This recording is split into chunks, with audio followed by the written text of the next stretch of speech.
தமிழகத்தின் பல்வேறு பகுதிகளில் நடந்த கோயில் நிகழ்வுகளை பார்க்கலாம். திருவண்ணாமலையில் பெரிய நந்தி பகவானுக்கு சிறப்பு அபிஷேக ஆராதனை நடைபெற்றது. திருவண்ணாமலை அண்ணாமலையார் கோவிலில் ஆவணி மாத வளர்பிறை பிரதோஷத்தை முன்னிட்டு பெரிய நந்தி பகவானுக்கு மஞ்சள், விபூதி, குங்குமம் மற்றும் 1000 லிட்டர் பால் ஆகியவற்றை கொண்டு சிறப்பு அபிஷேகம் செய்யப்பட்டது.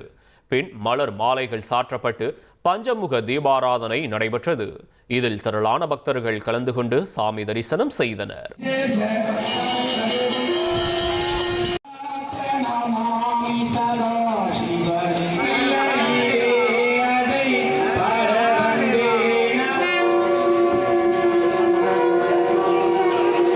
Amen.